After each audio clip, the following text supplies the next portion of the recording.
મિત્રો આપણે પ્રશ્ન 13 પૂરા કરેલા હતા અને પ્રશ્ન જે આપણા 13 પૂરા કર્યા એની અંદર મોટાભાગના જે બધા પ્રશ્નો હતા એ આપણા સહસંયોજક બંધ વિશે આપણે સમજાવેલો હતો।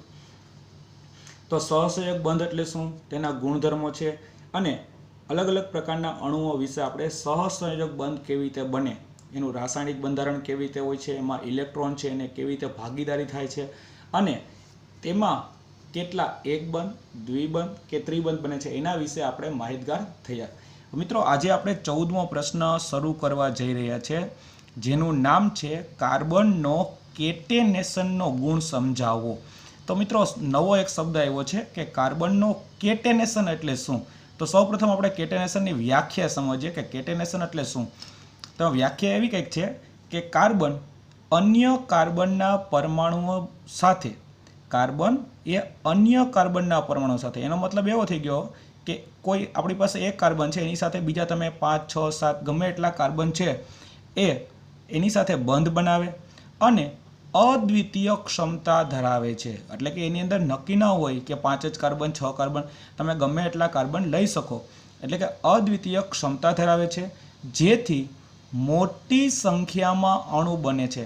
કારણ કે જેટલા તમે કાર્બન પરમાણુ જોડતા જશો, 2 છે, 3 છે, 5 છે, 10 છે, તો જેમ જેમ આપણે કાર્બન સંખ્યા વધારતા જશું એમ અણુ મોટો બને છે। આ ગુણધર્મને કેટેનેશન કહે છે। તો સામાન્ય રીતે મિત્રો આપણે કહી શકીએ કે દાખલા તરીકે આપણે કોઈ ચેન હોય તો એમાં 1 કડી છે, 2 કડી છે, 3 કડી છે, એવી રીતે ઘણી બધી કડી ભેગી મળે અને જેમ આપણને ખ્યાલ છે ચેન બને છે, એ જ રીતે મિત્રો કાર્બન છે એવા ઘણા બધા કાર્બન છે એકબીજા સાથે પરમાણુ જોડાઈ જાય અને જે લાંબી સાંકળ જેવી રચના બનાવે છે જેને આપણે કેટેનેશન તરીકે ઓળખી શકીએ। આ સંયોજનો કાર્બનની લાંબી શૃંખલા, કાર્બનની સાખી શૃંખલા અથવા વલયોમાં ગોઠવાયેલા કાર્બન પરમાણુઓ ધરાવે છે। એટલે કે જે આપણે સંયોજનો બનાવવાના છે એના ટોટલ 3 પ્રકાર આવશે કે લાંબી શૃંખલા। લાંબી શૃંખલા એટલે કોને કહેવું મિત્રો, કે એક જ લાઇનની અંદર કાર્બનના તમે 5 પરમાણુ લીધા હોય તો 5 પરમાણુ એક જ લાઇનમાં ગોઠવાયેલા હોય તો એ લાંબી શૃંખલા બને।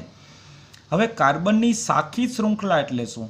દાખલા તરીકે મિત્રો આપણી પાસે 5 કાર્બનની જે શૃંખલા હતી એમાંથી તમે એક કાર્બન કાઢી નાખો એટલે 4 કાર્બનની શૃંખલા બની ગઈ, તો બાકીનો જે એક કાર્બન છે એમાંથી તમે કાઢી નાખો છો અને એ કાર્બન છે એને તમે બાકીના કાર્બનને ઉપર કે નીચે જે બનાવો છો અને જે શૃંખલા બને એને સાખીત એટલે કે શાખાવાળી શૃંખલા બનશે। એના ઉદાહરણ પણ આગળ આપણે ભણવાના છીએ। અને વલયોમાં ગોઠવાયેલા કાર્બન પરમાણુ ધરાવે છે। તો મિત્રો પહેલું લાંબી શૃંખલા, બીજું સાખી શૃંખલા અને ત્રીજું વલયો। વલયો એટલે કંઈક અંશે ગોળાકાર, પરંતુ મિત્રો અહીં આપણે એક્ઝેક્ટ ગોળાકાર નહીં, પરંતુ જ્યારે કાર્બનના 6 પરમાણુની આપણે વાત કરશું ત્યારે 6 પરમાણુઓ કેવી રીતે ગોઠવાય છે અને જે ષટકોણ આકારની રિંગ જેવી રચનામાં રૂપાંતરિત થાય છે જેને આપણે વલય આકાર ધારણ કર્યો એવું આપણે કહી શકીએ। વધુમાં કાર્બનનો પરમાણુ એકલ બંધ, દ્વિબંધ અને ત્રિબંધથી જોડાયેલો હોઈ શકે છે। તો મિત્રો એના વિશે પણ આપણે વાત કરી દીધી છે અગાઉના લેક્ચરમાં કે કોઈ પણ કાર્બનનો પરમાણુ છે એકલ બંધ, દ્વિબંધ કે ત્રિબંધથી જોડાયેલો હોય।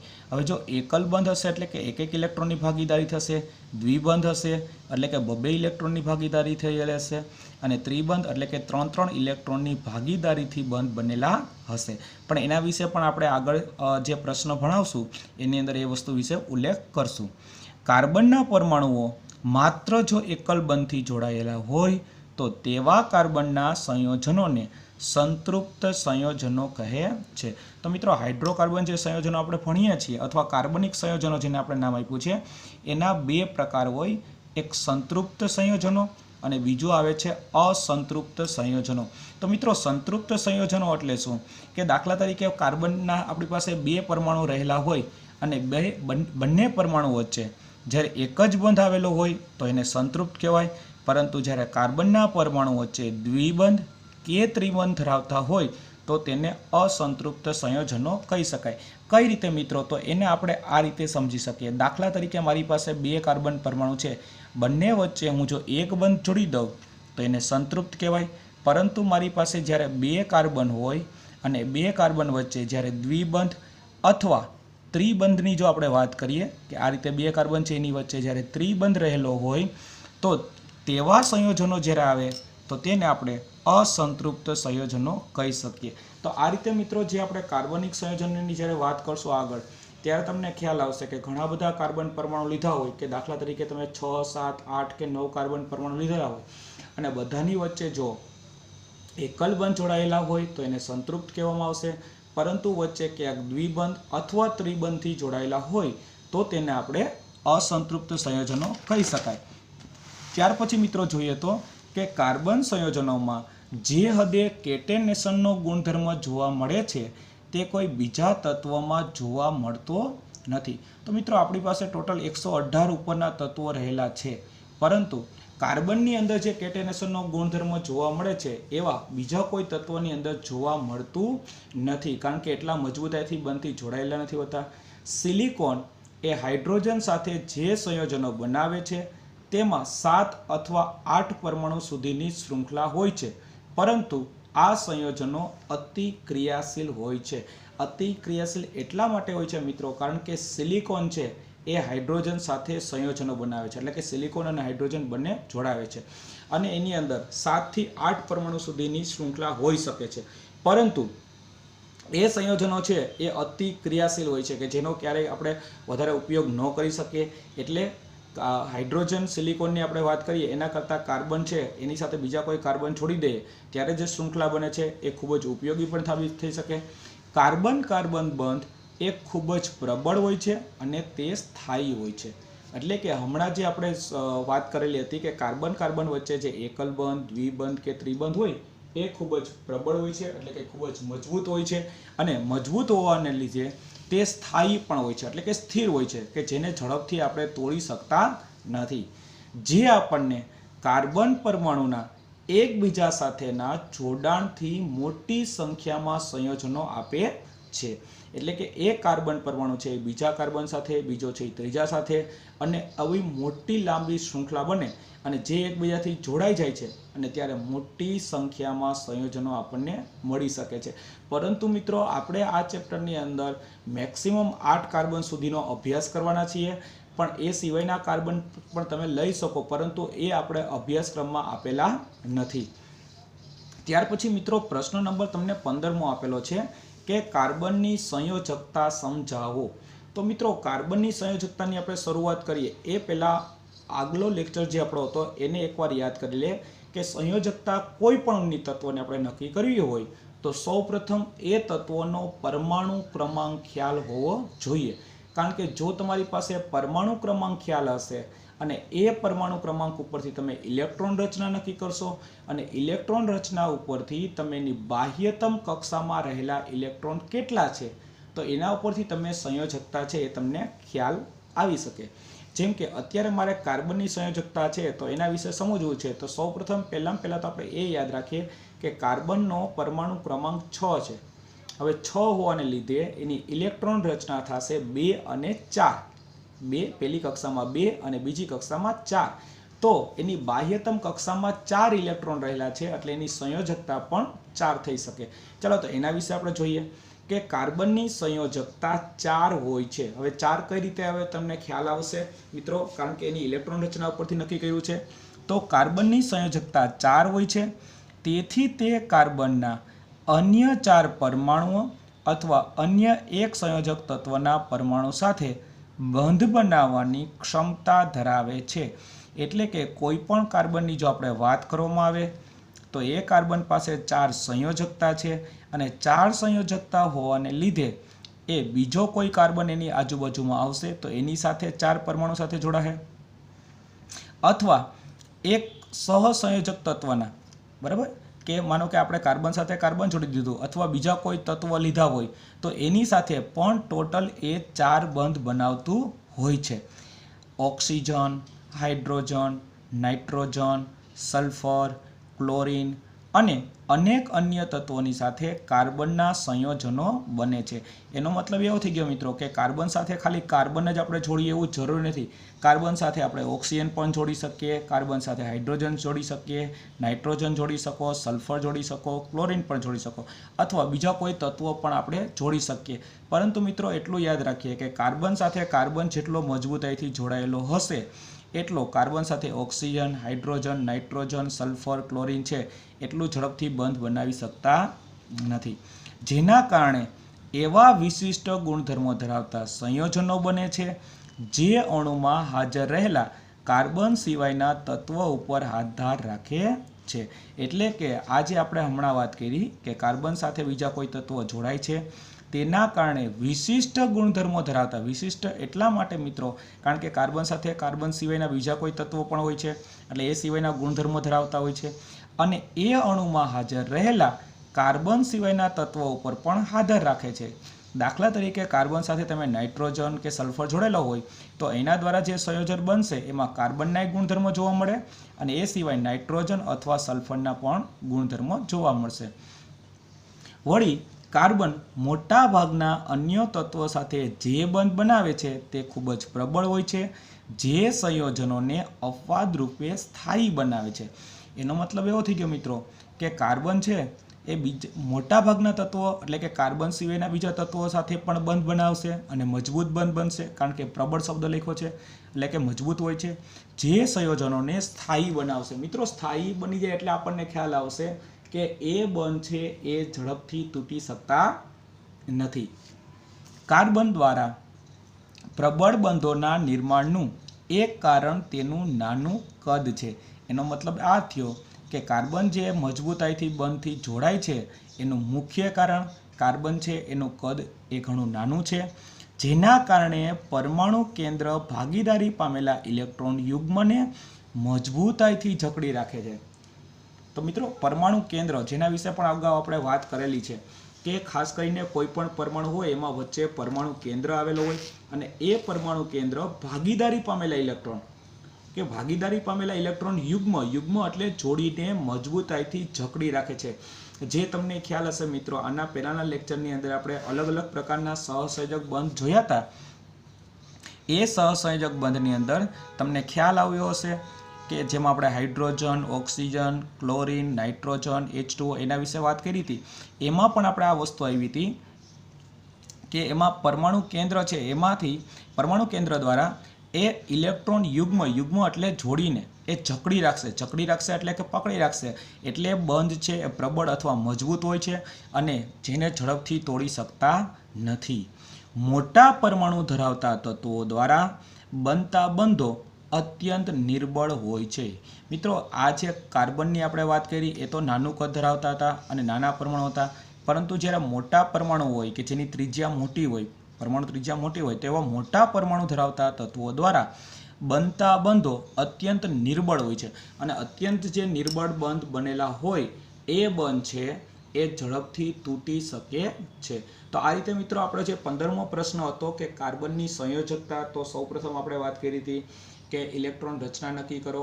એની ઉપરથી આપણે એવું કીધું કે ભાઈ એની બાહ્યતમ કક્ષામાં 4 ઇલેક્ટ્રોન છે અને એ 4 ઇલેક્ટ્રોન છે એની સાથે બીજા કોઈ પણ તત્વો છે, ખાસ કરીને કાર્બન કે કાર્બન સિવાયના બીજા કોઈ પણ તત્વો જોડાઈ શકે. આ સિવાય કાર્બનનું કદ નાનું હોવાને લીધે અને ઇલેક્ટ્રોનની ભાગીદારીને કારણે બંધ છે એ પ્રબળ એટલે કે મજબૂત હોય, જેને ઝડપથી તોડી શકાય નહીં. પરંતુ તેની જગ્યાએ જો આપણે મોટા પરમાણુ લીધા હોય તો મોટા પરમાણુ વચ્ચે જે બંધ છે એ નિર્બળ બને અને નિર્બળ હોય તો એ ઝડપથી તૂટી શકે ખરા. ત્યાર પછી મિત્રો આપણે નવો ટોપિક સ્ટાર્ટ કરીએ છીએ 4.2.1 સંતૃપ્ત અને અસંતૃપ્ત કાર્બન સંયોજનો. મિત્રો પ્રશ્ન નંબર 16 આપેલો છે કે ઇથેનનું બંધારણીય સૂત્ર દોરી ઇલેક્ટ્રોન બિંદુ નિરૂપણ સમજાવો. મિત્રો પ્રશ્ન નંબર 16 ખાસ સમજીએ આપણે કે ઇથેનનું બંધારણીય સૂત્ર. મિત્રો અત્યાર સુધી આપણે અણુસૂત્ર ભણ્યા હતા, હવે આપણે એનું બંધારણીય સૂત્ર જોવાનું છે અને ઇલેક્ટ્રોન બિંદુ નિરૂપણ પણ સમજાવો, એટલે કે ઇલેક્ટ્રોનની ગોઠવણી કઈ રીતે થઈ છે એ સમજશું. ખાસ કરીને પ્રશ્ન નંબર 16 ઉપર આપણે વધારે એટલા માટે ભાર આપશું મિત્રો કારણ કે અહીંયા ઇથેન આવે છે, આના પછીનો પ્રશ્ન આવશે એમાં ઇથિન આવશે અને એના પછીનો પ્રશ્ન હશે એમાં ઇથાઇન આવશે. તો ક્યારેક પરીક્ષામાં આપણે વધારે કન્ફ્યુઝન થઈ જાય છે કે ઇથેન, ઇથિન, ઇથાઇન આ બધા શબ્દો શું છે, પણ જો આપણે એને સહેલી રીતે સમજીએ તો બહુ સહેલું પડશે. તો સૌપ્રથમ આપણે જો પ્રશ્ન નંબર 16 આપણે ક્લિયર થઈ ગયેલો હશે તો કદાચ આપણે પ્રશ્ન 17 અને 18ની અંદર એ આપણને બહુ સહેલો પડશે. સૌપ્રથમ આપણે શરૂઆત કરીએ કે ઇથેનની વાત કરવામાં આવે તો ઇથેનની અંદર કાર્બન અને હાઇડ્રોજન એટલે કે બે તત્વો છે અથવા બે પરમાણુ વચ્ચે બનતું અન્ય સંયોજન C2H6 સૂત્ર ધરાવતું ઇથેન છે. એટલે કે સૌપ્રથમ આપણે એવું કહેવા માંગીએ છીએ કે ઇથેનનું અણુસૂત્ર C2H6 છે. આ ખાસ અણુસૂત્ર યાદ રાખજો મિત્રો, C2H6 એટલે કે એની પાસે કાર્બન 2 છે અને હાઇડ્રોજનની સંખ્યા 6. સરળ કાર્બન સંયોજનના બંધારણ મેળવવા માટે પ્રથમ સોપાન એ કાર્બન પરમાણુને એકબીજા સાથે એકલ બંધથી જોડવા અને ત્યારબાદ કાર્બનની બાકી રહેલી સંયોજકતાને સંતોષવા હાઇડ્રોજન પરમાણુનો ઉપયોગ કરવો તે છે. મિત્રો વાક્ય તમને ટિપિકલ લાગશે, પરંતુ એ આપણે હમણાં બંધારણ દ્વારા સમજશું એટલે બહુ સહેલું પડે છે. પણ ફરી પાછું એકવાર વાક્ય રિપીટ હું કરું છું કે સરળ કાર્બન સંયોજનના બંધારણ મેળવવા માટે એટલે કે જે આપણે કાર્બનિક સંયોજન છે એનું બંધારણ જોવું હોય તો પ્રથમ સોપાન એટલે કે પહેલું સ્ટેપ, સૌપ્રથમ કાર્બન પરમાણુને એકબીજા સાથે એકલ બંધથી જોડવા. એકલ બંધથી જોડવા એટલા માટે વાત કરી છે મિત્રો, કારણ કે આપણને ખ્યાલ છે, હમણાં જ આપણે પ્રશ્ન પૂરો કર્યો કે કોઈ પણ કાર્બન હોય એની આજુબાજુમાં 4 સંયોજકતા હોય તો એની આજુબાજુમાં 4 એકલ બંધથી જોડવા જોઈએ અને બાકી રહેલી સંયોજકતા સંતોષવા માટે હાઇડ્રોજન પરમાણુનો ઉપયોગ કરવો તે છે. એટલે કે સૌપ્રથમ આપણે કાર્બન લીધેલા હોય તો કાર્બનની 4 સંયોજકતા દર્શાવી દેવાની અને જે સંયોજકતા અધૂરી હોય એટલે કે ખાલી પડેલી હોય ત્યાં આપણે હાઇડ્રોજન જોડવાનું હોય. પરંતુ મિત્રો એ પહેલાં એનું અણુસૂત્ર ફરી પાછું યાદ રાખી લેજો કે જેથી કરીને આપણે બંધારણ સૂત્ર સમજવામાં સહેલું પડે. કે એનું અણુસૂત્ર હતું C2H4. ચાલો હવે એના બંધારણની જો આપણે વાત કરીએ મિત્રો કે બંધારણ કઈ રીતે બને છે, તો સૌપ્રથમ આપણે જોઈએ કે આપણું અણુસૂત્ર હતું C2H4 એટલે કે તમારી પાસે કાર્બન 2 છે. હવે 2 કાર્બન હોય તો બે વચ્ચે સહસંયોજક એક બંધ હોય, સહસંયોજક એક બંધ હોય એટલે કે એને પહેલું સ્ટેપ આપ્યું આપણે સોપાન નંબર 1. દરેક કાર્બન પરમાણુની 3 સંયોજકતા સંતોષાયા વગરની બાકી રહે છે. હવે પ્રશ્ન એ થાય મિત્રો કે 3 સંયોજકતા કેમ આપ્યું છે, તો એકદમ ઇઝી વસ્તુ છે કે દાખલા તરીકે જો હું આ કાર્બનની વાત કરવામાં આવે તો એની પાસે 4 સંયોજકતા હોય, એક તો અહીંયા છે જ, એક બીજી, એક આ બાજુ અને એક ઉપર, એટલે કે 4 સંયોજકતા હોય. સેમ વસ્તુ મિત્રો આ કાર્બન છે એની પાસે 4 સંયોજકતા હોય, પરંતુ એમાં એક સંયોજકતા છે આ બે કાર્બન વચ્ચે આવી જશે કારણ કે ત્યાં ભાગીદારી થઈ ગઈ હશે, તો બાકી 3 વધશે. એક અહીં વધશે, એક આ બાજુ વધશે અને એક નીચે, એટલે કે એક ઉપર નીચે અને એક જમણી બાજુ. તો આ રીતે મિત્રો બે કાર્બન પાસે 3 સંયોજકતા છે એ બાકી રહેશે. તેથી તે 3 હાઇડ્રોજન પરમાણુ સાથે બંધ બનાવી અને નીચે પ્રમાણેની સંરચના આપે છે. કારણ કે અહીંયા ટોટલ બંને કાર્બન પાસે એક સંયોજકતા છે એ તો ભાગીદારી થઈ ગઈ, પરંતુ બાકી બે પાસે 3 રહેશે. 3 રહેવાનું કારણ મિત્રો ફરી પાછું હું રિપીટ કરું છું, એની ટોટલ 4 સંયોજકતા હોય, એમાં એક સંયોજકતા છે એટલે કે ત્યાં ઇલેક્ટ્રોનની ભાગીદારી થઈ છે, તો બાકી હવે 3 વધશે. તો એને અહીંયા આપણે જોઈ શકીએ છીએ. તમે ફરી પાછું આ સોપાન 1 માંથી જ્યારે સોપાન 2 માં જઈએ છીએ ત્યારે કોમન રચના શું હતી કે બંને કાર્બન પાસે એકલ બંધ હતો, બંને વચ્ચે એકલ બંધ હતો. હવે જો હું આ કાર્બનની વાત કરું તો એની પાસે 3 સંયોજકતા બાકી છે, એક અહીંયા અને એક અહીં. તો આ જે 3 સંયોજકતા છે ત્યાં તમે 3 હાઇડ્રોજન મૂકી દો. સેમ વસ્તુ મિત્રો આ જે કાર્બનની રચના કરી એ જ રીતે અહીંયા કાર્બનમાં આવશે કે અહીં પણ 3 સંયોજકતા બાકી રહે છે, ઉપર નીચે એક અને જમણી બાજુએ, તો ત્યાં પણ તમે 3 હાઇડ્રોજન મૂકી શકો છો. આમ તમે જો તો કાર્બન આપણી પાસે 2 થયા અને હાઇડ્રોજન ટોટલ 1 2 3 4 5 અને 6. તો આ રીતે કાર્બન 2 છે અને હાઇડ્રોજન 6, જે આપણું અણુસૂત્ર છે C2H6. તો આ રીતે મિત્રો આપણે એનું બંધારણ બનાવ્યું. તો આને આપણે બંધારણીય સૂત્ર કહેવાનું રહેશે. હવે એનું ઇલેક્ટ્રોન બિંદુની જો વાત કરવામાં આવે તો ઇલેક્ટ્રોન બિંદુ છે એ પણ સહેલું છે કે સૌપ્રથમ આપણે કાર્બનના 2 પરમાણુ લીધેલા છે. હવે કોઈ પણ કાર્બન હોય એની 4 સંયોજકતા હોય, એ તમને ખ્યાલ હશે મિત્રો. તો કાર્બનની સંયોજકતા છે એને દર્શાવવા માટે મેં ચોકડીની નિશાની દર્શાવેલી છે. હવે સૌપ્રથમ અહીંયા ખાસ ધ્યાન આપશું કે આ કાર્બન છે એની સંયોજકતા 1, અહીં 2, અહીં 3 અને 4. આ કાર્બનની સંયોજકતા 4 થઈ ગઈ છે, જેને મેં ચોકડી વડે દર્શાવ્યું. હવે જો હું આ કાર્બનની વાત કરું તો એની પાસે પણ 4 સંયોજકતા થાય, એક અહીં છે ચોકડી, 1 2 અહીં 3 અને 4. તો આની પાસે પણ 4 સંયોજકતા થઈ ગઈ. પરંતુ મિત્રો બને છે એવું કે આ બંને કાર્બન પરમાણુ વચ્ચે એક ઇલેક્ટ્રોનની ભાગીદારી થઈ જાય છે, જે તમે અહીંયા બંધ દ્વારા આપણે દર્શાવેલું હતું. તો હવે મિત્રો આ કાર્બન અથવા બીજો કાર્બનની વાત કરીએ તો એની 3 સંયોજકતા બાકી રહે છે. તો ત્યાં ત્રણેય જગ્યાએ તમે હાઇડ્રોજન દર્શાવી દો, અહીં હાઇડ્રોજન, અહીં હાઇડ્રોજન, અહીં હાઇડ્રોજન. એવી રીતે આ બીજો કાર્બન છે પણ ત્યાં તમે હાઇડ્રોજન દર્શાવી શકો. હાઇડ્રોજનનો પરમાણુ ક્રમાંક 1 છે એટલે ઇલેક્ટ્રોન પણ 1 હોય એટલે ત્યાં આપણે એક ઇલેક્ટ્રોન દર્શાવી દઈએ છીએ. એક ઇલેક્ટ્રોન અહીં છે, એક અહીં છે, એક અહીં છે અને સેમ વસ્તુ. તો તમે જોઈ શકો છો મિત્રો કે દરેક કાર્બનની વાત કરવામાં આવે તો એની પાસે અષ્ટક રચના થઈ જશે, કારણ કે એની પાસે ટોટલ 8 ઇલેક્ટ્રોન થઈ ગયા. એ જ રીતે બીજો કાર્બન છે એની પાસે પણ 8 ઇલેક્ટ્રોન થઈ જશે. હવે જો હાઇડ્રોજનની વાત કરવામાં આવે તો હાઇડ્રોજન છે એને પણ એક ઇલેક્ટ્રોનની ભાગીદારી થઈ ગઈ એટલે ત્યાં પણ આપણે એવું કહી શકીએ કે એની પાસે પણ ટોટલ 2 ઇલેક્ટ્રોન થઈ ગયા. તો આ રીતે મિત્રો જે ખાસ કરીને અષ્ટકના નિયમનું પણ એની અંદર પાલન થઈ જાય છે. આ જ રીતે મિત્રો પ્રોપેનનું બંધારણ દોરી શકાય જેનું આણ્વીય સૂત્ર C3H8 છે. તો મિત્રો પ્રોપેનનું જો આપણે બંધારણ બનાવવું હોય, કારણ કે પહેલો સભ્ય છે મિથેન, બીજો સભ્ય છે ઇથેન અને ત્રીજો સભ્ય છે પ્રોપેન. તો પ્રોપેનનું અણુસૂત્ર છે C3H8. C3H8 છે. તો C3H8 તમારે બનાવવું હોય તો એકદમ ઇઝી છે. અહીં જે તમે 2 કાર્બન લીધેલા છે એમ તમે 3 કાર્બન લઈ શકો અને એ 3 કાર્બન છે એને તમે આ રીતે દર્શાવી શકો મિત્રો કે અહીં આ 3 કાર્બન તમે લઈ શકો, આ 1, આ 2 અને 3. આ ત્રણેય વચ્ચે તમે સિંગલ બોન્ડ બનાવી દો. હવે મારે ટોટલ 8 હાઇડ્રોજનની જરૂર છે. હવે દરેક કાર્બન હોય એની આજુબાજુમાં 4 સંયોજકતા હોય તો આની પાસે એક તો સંયોજકતા છે જ, તો હવે બાકી વચ્ચે 3, આ 1, 2, 3. એ જ રીતે મિત્રો જો બીજા કાર્બનની વાત કરવામાં આવે તો આ કાર્બન છે એની આજુબાજુમાં 2 સંયોજકતા તમને દેખાશે.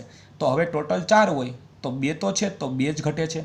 આ કાર્બનની જો હું વાત કરું તો એની પાસે ઓલરેડી એક સંયોજકતા છે, તો 1 છે તો બાકી વધી 3, તો ત્યાં પણ તમે 3 સંયોજકતા બતાવી શકો. હવે જે બાકીના બંધ જે છે તમને દેખાય છે ત્યાં તમે હાઇડ્રોજન મૂકી શકો. જેમ કે હું અહીંયા હાઇડ્રોજન મૂકી દઉં, એક હાઇડ્રોજન અહીંયા મૂકી દઉં, એક હાઇડ્રોજન અહીંયા. આ સિવાય આ નીચે 3 હાઇડ્રોજન તમે મૂકી શકો દરેક જગ્યાએ એક એક, અને બંને સાઈડ એક એક હાઇડ્રોજન તમે મૂકી દો. તો આ રીતે મિત્રો તમે જોઈ શકો છો કાર્બન 3 થઈ ગયા તમારી પાસે જે અણુસૂત્રમાં છે, અને હાઇડ્રોજન 3 + 3 6 અને 2 સાઈડમાં 8. આ રીતે તમે એનું અણુસૂત્ર છે એ બનાવી શકાય. તમામ પરમાણુની સંયોજકતા એ તેની વચ્ચેના એકલ બંધથી સંતોષાય છે. આવા કાર્બન સંયોજનોને સંતૃપ્ત સંયોજનો કહે છે. મિત્રો સંતૃપ્ત આપણે એટલા માટે કીધું કારણ કે તમે દરેક જગ્યાએ જોયું હોય તો ક્યાંય ડબલ બોન્ડ કે ટ્રિપલ બોન્ડ આવતા નથી. માત્ર ને માત્ર એક સિંગલ બોન્ડ એટલે કે એકલ બંધ છે, અને આવા એકલ બંધથી જોડાયેલા હોય તો તેને આપણે સંતૃપ્ત સંયોજનો કહેવાય. આવા સંયોજનો સામાન્ય રીતે વધુ સક્રિય કે ક્રિયાશીલ હોતા નથી, એટલે કે ઝડપથી છે એ કાર્ય કરી શકતા નથી. તો આ રીતે મિત્રો આપણે જોયું કે ઇથેન છે એનું બંધારણીય સૂત્ર કઈ રીતે બને, એનું ઇલેક્ટ્રોનીય સૂત્ર કઈ રીતે બને, કઈ રીતે ભાગીદારી થાય છે, અને ખાસ કરીને એનું અણુસૂત્ર. જ્યાં સુધી મિત્રો અણુસૂત્ર આપણું સાચું ન હોય ત્યાં સુધી એનું ક્યારેય બંધારણીય સૂત્ર કે ઇલેક્ટ્રોનીય સૂત્ર છે એ સાચું પડી શકે નહીં. ત્યાર પછી પ્રશ્ન નંબર તમને 17 આપેલા છે મિત્રો કે ઇથિનનું બંધારણીય સૂત્ર દોરી અને ઇલેક્ટ્રોન બિંદુ નિરૂપણ સમજાવો. જે રીતે મિત્રો આપણે ઇથેનનું સમજાવ્યું એ જ રીતે ઇથિનનું સમજાવવાનું છે. તો કાર્બન અને હાઇડ્રોજનનું એક સામાન્ય સંયોજનનું સૂત્ર C2H4 છે. જે તમે મિત્રો ઇથેનનું અણુસૂત્ર ખાસ ચેક કરજો. ઇથેનનું અણુસૂત્ર હતું C2H6 હતું. અહીં તમે જોઈ શકો છો C2H4 છે, એટલે કે અહીંયા હાઇડ્રોજન 4 જ છે. આ અસંતૃપ્ત હાઇડ્રોકાર્બન છે. અસંતૃપ્ત એટલા માટે મિત્રો કારણ કે ઇથિન છે એમાં કાર્બન કાર્બન વચ્ચે ડબલ બોન્ડ આવશે, દ્વિબંધ આવશે. કાર્બન કાર્બન પરમાણુ એકબીજા સાથે એકલ બંધથી જોડાય, જે પહેલું સ્ટેપ તમે જોઈ શકો છો મિત્રો. અહીં ખાલી સમજવા માટે તમને આપ્યું છે કે સામાન્ય રીતે આપણે એક બંધ લઈ શકાય, પરંતુ એક બંધ થશે નહીં. શા માટે એ આપણે સોપાન 2 માં જોઈએ. હવે દરેક કાર્બનની એક સંયોજકતા સંતોષાયા વગરની બાકી રહે છે. કઈ રીતે? તો સોપાન 2. હવે મિત્રો પ્રશ્ન એ થાય કે જો તમે અહીંયા કાર્બન કાર્બન વચ્ચે સિંગલ બોન્ડ જોડી દીધો તો એનો મતલબ એવો થઈ ગયો કે અહીં તમે 2 હાઇડ્રોજન જોડો છો, અહીં તમે 2 હાઇડ્રોજન જોડો છો. હવે પ્રશ્ન એ થાય કે આ કાર્બન છે એની આજુબાજુ તમે સંયોજકતા જો ટોટલ 1 2 3 જ થઈ હોવી જોઈએ 4, પરંતુ અહીં તમને બતાવેલી છે માત્ર ને માત્ર 3 છે. એવી રીતે આ કાર્બન છે એની આજુબાજુમાં 3 જ બતાવેલી છે. તે ત્યારે જ સંતોષાઈ શકે જ્યારે કાર્બન પરમાણુ વચ્ચે દ્વિબંધ હોય. તો દ્વિબંધ ક્યારે પોસિબલ થાય મિત્રો? જો અહીંયા સિંગલ બોન્ડ હતો તો સિંગલ બોન્ડમાં આપણે એવું કહેતા હતા કે દરેક કાર્બન પાસે 3 સંયોજકતા છે, પરંતુ સોપાન 3માં માત્ર એટલો ફેરફાર છે કે સિંગલ બોન્ડની જગ્યાએ તમે ડબલ બોન્ડ કરી નાખો, એટલે કે દ્વિબંધ કરી નાખો. જો દ્વિબંધ કરવામાં આવે તો તમે જોઈ શકો આ કાર્બન છે તો એની આજુબાજુમાં 1 2 3 અને 4 થઈ ગઈ 4. એ જ રીતે મિત્રો આ કાર્બનની વાત કરવામાં આવે તો એની પાસે 4 થઈ જશે, 1 2 3 અને 4. તો જ્યારે 4 સંયોજકતા હોય ત્યારે જ આપણને ખબર છે મિત્રો કે એ સંપૂર્ણ સંયોજન ગણી શકાય. તો અહીં કાર્બન કાર્બન વચ્ચે દ્વિબંધ આવ્યો છે એટલે એનું નામ ઇથિન આપ્યું છે. હવે એનું ઇલેક્ટ્રોન બિંદુની જો વાત કરવામાં આવે તો આપણી પાસે પહેલાં સૌપ્રથમ 2 કાર્બન હતા, પરંતુ અહીંયા દ્વિબંધ છે. તમે જોઈ શકો છો દ્વિબંધ એટલે કે 2 ઇલેક્ટ્રોનની ભાગીદારી. આ કાર્બનના 2 ઇલેક્ટ્રોન અને બીજા કાર્બનના પણ 2 ઇલેક્ટ્રોન. હવે ટોટલ કાર્બન પાસે 4 ઇલેક્ટ્રોન હોય તો 2 ઇલેક્ટ્રોન અહીં છે, એક અહીં નીચે દર્શાવેલો છે, એક ઉપર દર્શાવેલો છે, જેને આપણે ચોકડી વડે દર્શાવ્યું. સેમ વસ્તુ મિત્રો અહીં બીજા કાર્બન માટે લાગુ પડશે. હવે જો આ કાર્બન છે તો એની પાસે 2 હાઇડ્રોજન છે અને બીજો કાર્બન છે એની પાસે 2 હાઇડ્રોજન છે, તો આ કાર્બનના 2 હાઇડ્રોજન છોડી દીધા અને બીજો કાર્બન હતો એના પણ 2 હાઇડ્રોજન છોડી દીધા. હાઇડ્રોજન છે એનો પરમાણુ ક્રમાંક 1 હોવાને લીધે એની પાસે 1 ઇલેક્ટ્રોન અને 4 હાઇડ્રોજન પાસે 1 ઇલેક્ટ્રોન. આ રીતે મિત્રો આપણે ઇથિનનું ઇલેક્ટ્રોન બિંદુ નિરૂપણ સમજાવી શકાય. ત્યાર પછી પ્રશ્ન નંબર 18 છે મિત્રો, સેમ એના જેવો જ છે, પરંતુ નામ એવું છે કે ઇથાઇનનું બંધારણીય સૂત્ર દોરી અને ઇલેક્ટ્રોન બિંદુ નિરૂપણ સમજાવો. મિત્રો પ્રશ્ન નંબર 16 હતો એ હતો ઇથેન, જેનું અણુસૂત્ર C2H6 હતું. પ્રશ્ન નંબર 17 હતો એ હતું ઇથિન, જેનું અણુસૂત્ર હતું C2H4. હવે તમે જે ભણવા જઈ રહ્યા છો એ છે ઇથાઇન, કે કાર્બન અને હાઇડ્રોજનના એક અન્ય સંયોજનનું સૂત્ર C2H2 છે. C2H2 એટલે કે કાર્બન એ 2 છે અને હાઇડ્રોજન પણ 2 છે. તેને ઇથાઇન કહેવાય છે અને તે અસંતૃપ્ત હાઇડ્રોકાર્બન છે. મિત્રો અસંતૃપ્ત એટલા માટે કારણ કે ઇથિન છે એમાં કાર્બન કાર્બન વચ્ચે દ્વિબંધ હતું તો એને પણ અસંતૃપ્ત કહેવાય, અને ઇથાઇન છે એમાં કાર્બન કાર્બન વચ્ચે ત્રિબંધ આવે અને ત્રિબંધ હોય તો એને પણ આપણે અસંતૃપ્ત હાઇડ્રોકાર્બન જ કહેવામાં આવે છે. હવે મિત્રો એનું બંધારણ આપણે જોઈએ કે કઈ રીતે એ બનશે. તો સૌપ્રથમ તેમાં સંયોજકતા સંતોષવા માટે 2 કાર્બન પરમાણુ વચ્ચે 3 ઇલેક્ટ્રોનની ભાગીદારી એટલે કે ત્રિબંધ હોવા જરૂરી છે.